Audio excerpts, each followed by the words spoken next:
திருச்சியில் பாஜக மாநில தலைவர் நயினார் நாகேந்திரன் தலைமையில் பாஜக மைய கூட்டம் மற்றும் மாவட்ட தலைவர்கள் ஆலோசனைக் கூட்டம் நடைபெற்றது.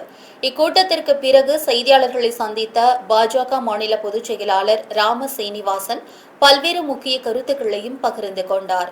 அண்ணாமலை புதிய இயக்கம் தொடங்கியது குறித்த கேள்விக்கு பதிலளித்த அவர், அண்ணாமலை கட்சியை விட்டு வெளியேறியது முடிந்து போன விஷயம் என்றும், கல்யாண் சிங், உமா பாரதி போன்ற தலைவர்கள் வெளியேறி மீண்டும் பாஜகவில் இணைந்த வரலாற்றை சுட்டிக்காட்டி, இதனால் தமிழகத்திலோ அல்லது தேசிய அளவிலோ பாஜகவிற்கு எந்தவித பின்னடைவும் இல்லை என்றும் கூறினார்.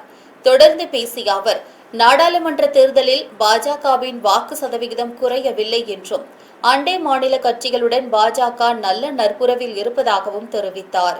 அதேவேளையில் பிரதமர் வேட்பாளராக ராகுல் காந்தியை முன்னிறுத்திய முதலமைச்சர் ஸ்டாலினுக்கு காங்கிரஸ் கட்சி துரோகம் இழைத்துவிட்டதாகவும் குற்றம் சாட்டியதுடன், திமுக கூட்டணி இல்லாமல் இடதுசாரிகளோ விசிகாவோ அல்லது காங்கிரஸோ ஒரு இடத்தில் கூட வெற்றி பெற்றிருக்க முடியாது என்றும் குறிப்பிட்டார்.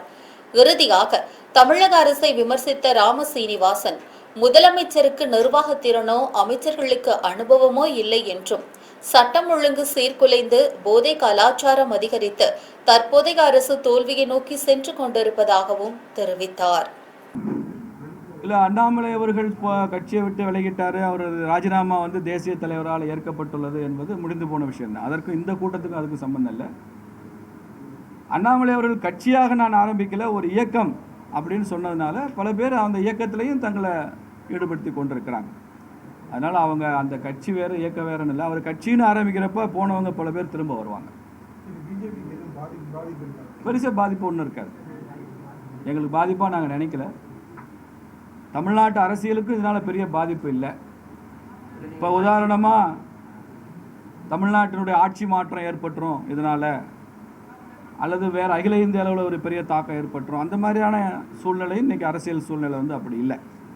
இதை விட பல மாநிலங்களில் பாரதிய ஜனதா கட்சி ஆட்சி செய்கிற மாநிலங்கள்லேயே பல தலைவர்கள் வெளியில் போயிருக்காங்க, திரும்ப அவங்க உள்ளே வந்திருக்காங்க, திரும்ப சிஸ்டத்தோடு அவங்க சேர்ந்து வேலை செய்திருக்கிறாங்க. நான் நிறைய தலைவர்கள் சொல்ல முடியும். பக்கத்தில் கர்நாடகாவில் எடியூரப்பா அவர்கள் வெளியில் போனாங்க. கல்யாண் சிங் உத்தரப்பிரதேசில் ஒரு காலத்தில் அத்வானி வாஜ்பாய்க்கு அப்புறம் the glorified third biggest leader Kalyan Singh, அவரே வெளியில் போனார். திரும்ப கொஞ்ச நாள் கழித்து மனச்சமாதானமாகி வரத்தான் செஞ்சார்.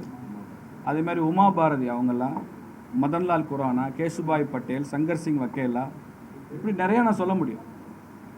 அப்படி பெரிய அளவில் ஒரு கட்சிக்கு சவால்கள் அந்தந்த மாநிலத்தில் உருவாகத்தான் செய்யும்.